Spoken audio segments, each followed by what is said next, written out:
the next thing we're going to do is we're going to hear about 4 new ideas for network action teams, for ways that we can collaboratively support this work. In the past, this has always been a time when we vote between the new pitches, and we decide, vote someone off the island, decide which pitches we want to support. But this year, we're not going to do that. Instead, we're planning on supporting each of the 4 ideas to some extent or another that come out of this. And what we want from all of you is we want you to listen to each of these pitches, and we want to have all of you help us craft and hone in on these ideas. So you'll hear about the pitch, you'll have a chance to discuss the pitches in small groups, and for those of you who know the World Cafe model, it'll be a little like this. You'll have like 10 or 15 minutes to discuss 2 of the different pitches at different tables, so we'll get to that after you hear about them. And then at the very end, you will have a chance, using Slido again, to choose which, if any, of the pitches you might want to stay engaged in. We'll ask you to go ahead and weigh right in on that before you leave today. Each of the groups is going to end up being comprised of a wide variety of our members and public sector partners, and we're excited to continue discussing them. So, with no further ado, we are going to hear about Clean and Affordable Vehicles, Heat Pump Action Collaborative, Vermont-wide Energy Coaching Network, and Municipal Energy Code Administration for Vermonters. And we are going to start with Clean and Affordable Vehicles, presented by Darren Springer and Joey Miller.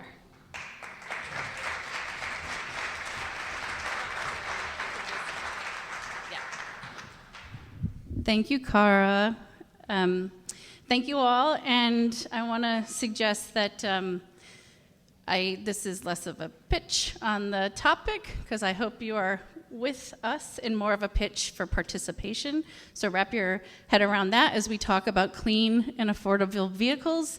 And I want to thank Jared in particular first for pretty much presenting what I was going to already say, because you did it so well this morning, contextualizing why electric vehicles are so important in this moment and so important in rural Vermont. But as you know, and as Jared said, and as the APR, the Annual Progress Report, lays out in very powerful and really important ways, that electric vehicles are really key to the transportation situation and solutions when it comes to reducing planet warming pollution in Vermont, because we are a very rural state, and most Vermonters have to rely at this moment on a vehicle to get them where they need to go, which means that electric vehicles, which are more affordable to operate and maintain than gas and diesel vehicles, are a really critical piece of the equation.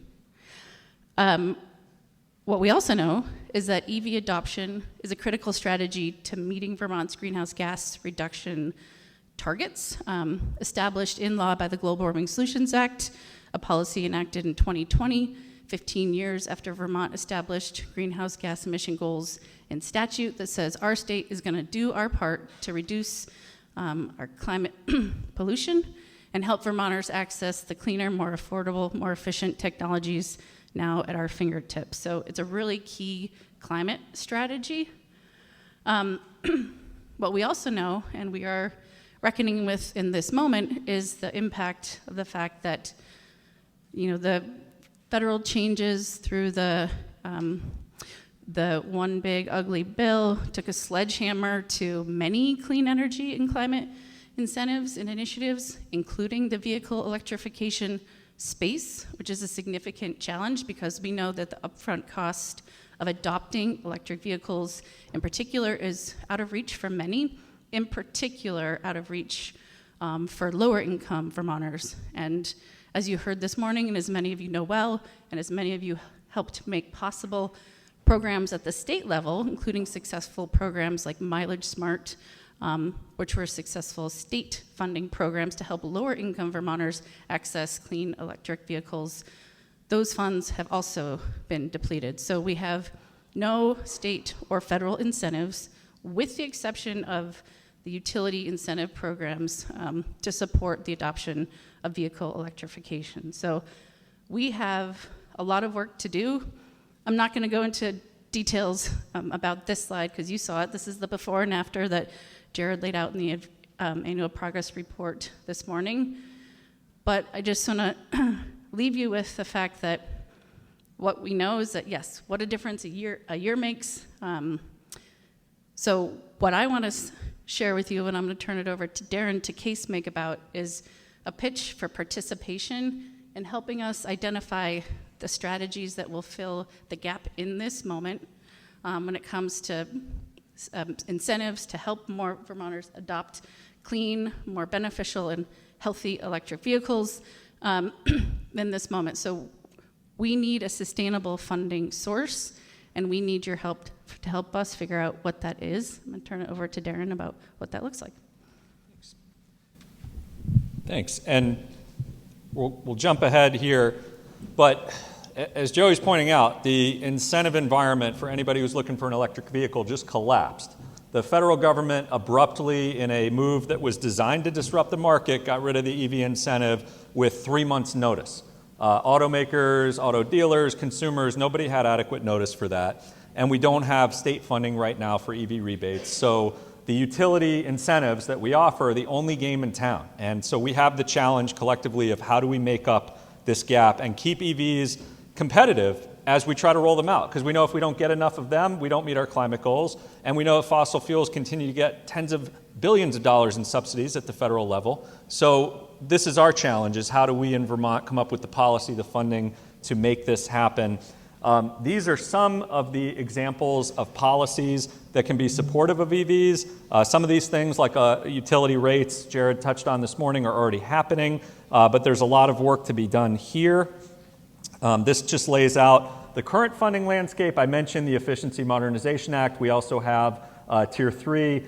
We have some charging programs within the utility space. So the utilities, the efficiency utilities, are all involved and engaged here, but compared to where we were a year ago, we've fallen way behind. These are just ideas. These are not things anybody has to endorse or get behind to join our conversation. These are ideas, and we welcome others. How do we get to a funding source that can help us begin to restack the incentives in favor of EV purchases? And I think this might be our close to last slide. What we're hoping to do is kind of laid out right here. We'd like to get some funding mechanism and foundational policy discussion going that we can share with policymakers, engage a wide variety of stakeholders, and these are our next steps. We'd love to work with everyone in this room who is an enthusiast about EVs or believes EVs are a big part of the climate solution and that we don't have the right mix of policy and funding in place to get to our goals. Please join us at the table. We look forward to talking with you. I'm right on time, yeah? Good.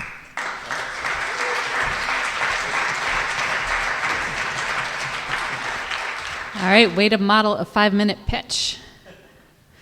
Okay, so our next pitch will be Heat Pump Action Collaborative with Richard Cowart and Adam, I don't know how to say your last name. Is it Aguirre? It's Aguirre, thank you. So you can just click that for you. Okay. So I'm Richard Cowart. I'm a principal at Regulatory Assistance Project and also a member of the Vermont Climate Council. We are here today as part of a group that is trying to assemble. We're part of a large group trying to become larger, actually, to create a broad coalition of folks who would help us to optimize the use of heat pumps in Vermont. As everybody here knows, and we've been talking about, we've been working on affordable heat and reducing emissions in Vermont for a long time. And heat pumps have always been a really important part of that conversation. And as we have progressed, we've learned how important it is to optimize the use of heat pumps, not just to promote them, flat out across the board. Heat pumps are by no means the only approach to addressing the thermal problem, but clearly they have been repeatedly identified as, a leading technique and technology that we need to deploy more broadly throughout the state, both for hot water heating and for space heating. So we need to succeed with heat pumps. We need to address the problems that we have uncovered through experience in the deployment of heat pumps. We need to make sure that we improve where heat pumps are located, how they're installed, how customers are educated, and how they're used. And that's the purpose of this Broad Tent Coalition. Now, Adam's going to talk about the details. Yeah, so Adam McGeary, I'm a staff attorney at Conservation Law Foundation. Just if you could just acknowledge that this is the tent from the Great British Baking Show, so shout out if you are a big fan. I know I am. So why now, right? Why is this coming to the forefront? Recently, the Department of Public Service commissioned a consultant to update some assumptions about heat pump usage in the state, updating some of its key assumptions from the 2017 heat pump evaluation. And it was supposed to do things like look at assumptions about equivalent full load hours, coincident heat pump use with ISO New England peaks, weather normalized electricity consumption. And what they found was that based on data from 2022 to 2023, there was lower than forecasted heat pump utilization across the state, and underperformed according to the technical reference manual, and fossil fuel kind of reductions. What they did find, which is really interesting and good to know, is that in the second year of homes that had adopted heat pumps, usage went significantly up, or statistically significantly up. And so what we are kind of looking to do is take what they learned from the surveyed homeowners about heat pump use. And so they broke those down into three categories, right? So there were, what were some reasons for low use? You can see for yourself, but they were like, only used for cooling, dissatisfied with comfort, concern regarding operational costs. Moderate use is about that's really about behavior, right? They're scheduling the use, not just setting it and forgetting it, improper sizing. And then reasons for high use, so central zoning, no other forms of heating. And when they looked at that report, they said, this technology is still screening as cost effective, but what we're seeing is an opportunity to think about consumer behavior, consumer understanding, and industry's deployment, and kind of growing the bench of people who can install these measures, which, as Rich said, is something we know is important moving forward. All right, so what are we going to do? There are a lot of possible threads here, and we will invite the folks who join this Big Tent group, to help us refine what these arrows actually point to. But first of all, we recognize we need to learn from the field. We need to talk to installers. We need to, hear from folks who are running programs. We have a lot of experience that we can build on. Second, we would like to identify policy and program adjustments that we think would improve both the deployment of heat pumps and the utilization of heat pumps in Vermont. We would like to develop education materials that could be used both for installers and also for users.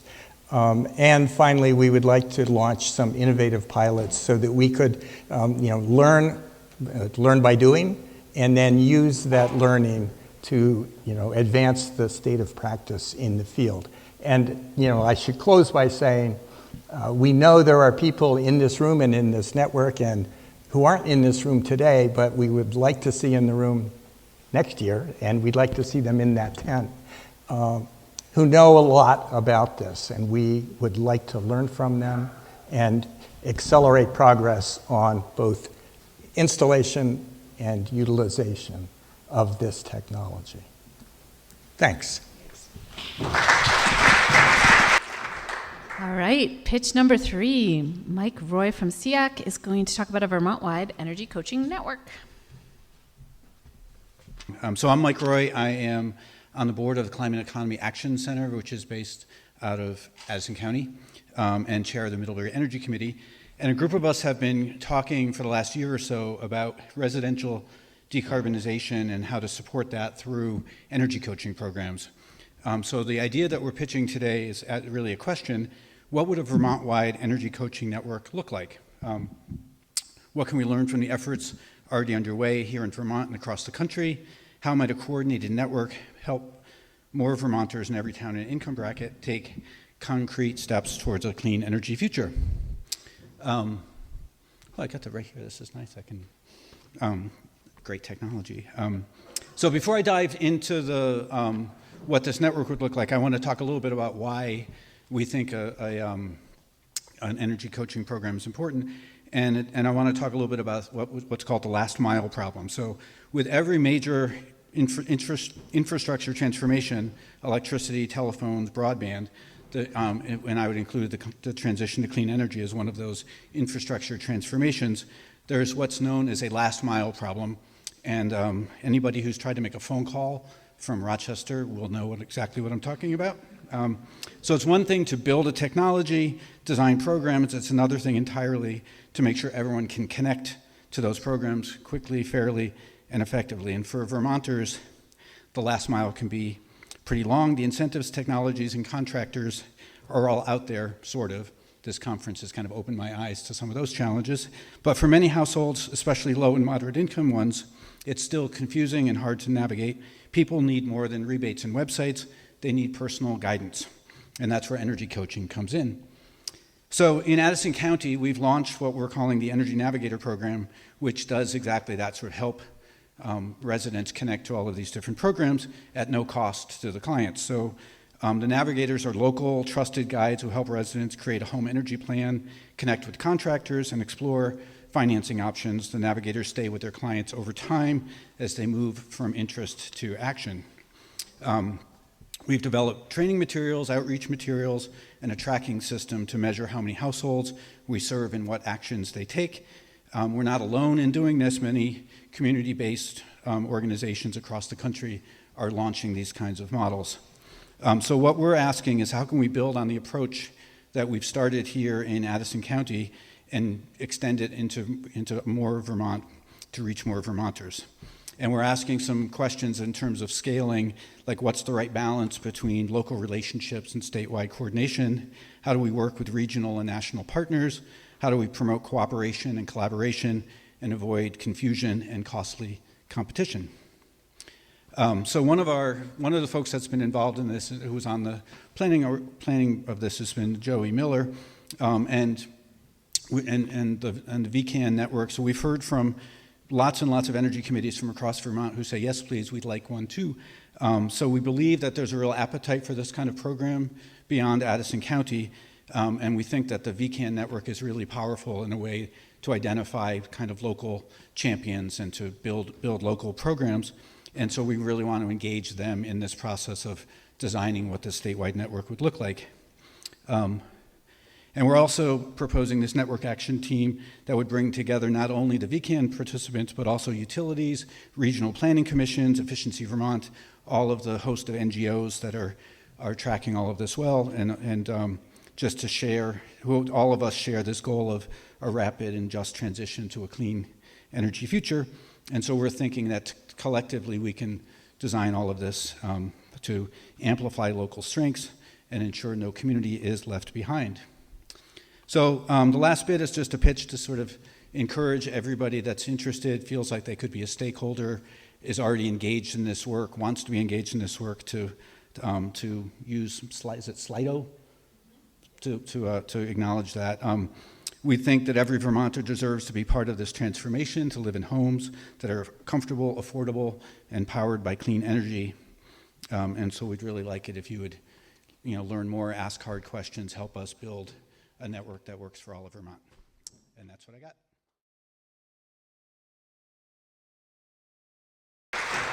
I'm quite impressed with how succinct everyone is being. You guys are doing a great job. Okay, so our final pitch is on Municipal Energy Code Administration. Richard Fazy and Zach Tyler from Energy Futures Group. You can just use the arrow. Great, thank you. Hi, Richard Fazy, Zach Tyler, Energy Futures Group. We're here to make a pitch on supporting our energy code infrastructure in Vermont. So we've been working on energy code since the beginning in the mid-90s. Vermont has developed a great energy code technically, but we've fallen short in terms of implementation, which is certainly one of the themes we've heard about today. So we're here to talk about what we can do in that respect. Page down, there we go. So where we are now, I'll talk a little bit about where we stand and then hand things over to Zach. So we are in a place where the residential building energy standards, or RBs, is in a declining mode. The last baseline assessment study that was done for the 2015 code, we're now at 2020 or 2024, however we look at that, but the last measured compliance rate was at 54%. That's gone down compared to the previous years. Right now, there's no formal statewide administration or enforcement associated with the code. So there's been a lot of work being done on this, but the state as a whole has not been willing to take on a role to administer this code statewide.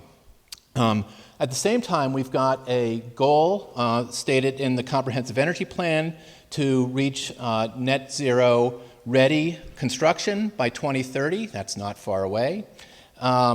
And as well, we also have some, there's a gray area in terms of legislative language, in terms of municipal authority to administer or enforce the code at a local level. So there's a little bit of a gray area there.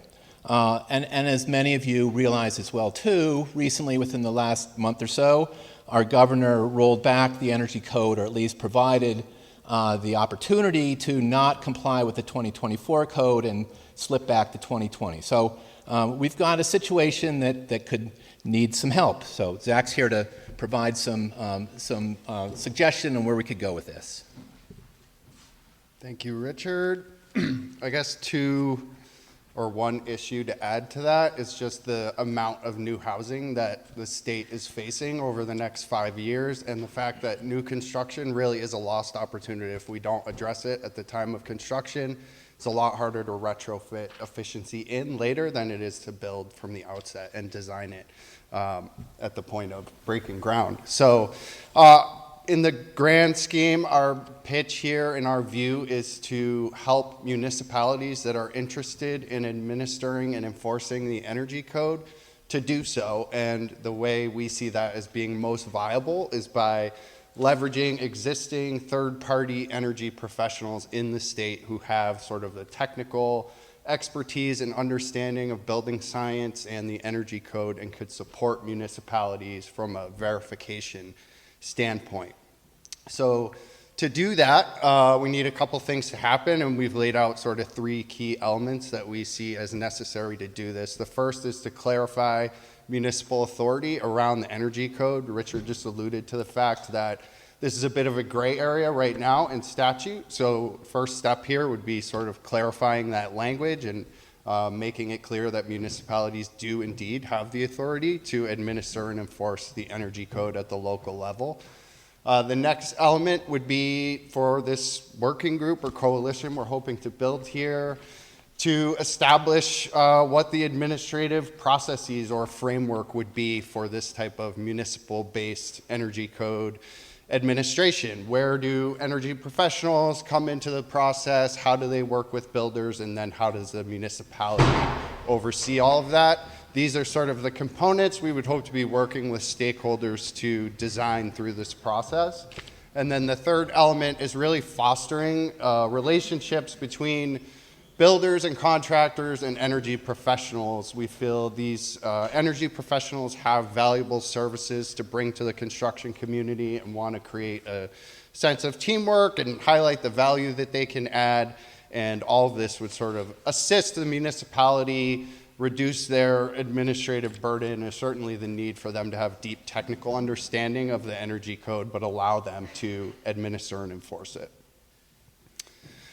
So we've sort of started developing a working group here, and we hope to continue that and welcome certainly any of you who are interested in this topic to join, but we'll be working with fellow EAN members to explore this pitch further. We have some key partners sort of signed on to participate already. You can see those listed here. In addition, we do have a number of other municipalities who've expressed interest. And so we welcome any municipalities or stakeholders in the new construction space that want to participate in these conversations. We certainly feel there's power in numbers here. So yeah, invite any conversation or feedback on the topic, and that's our pitch.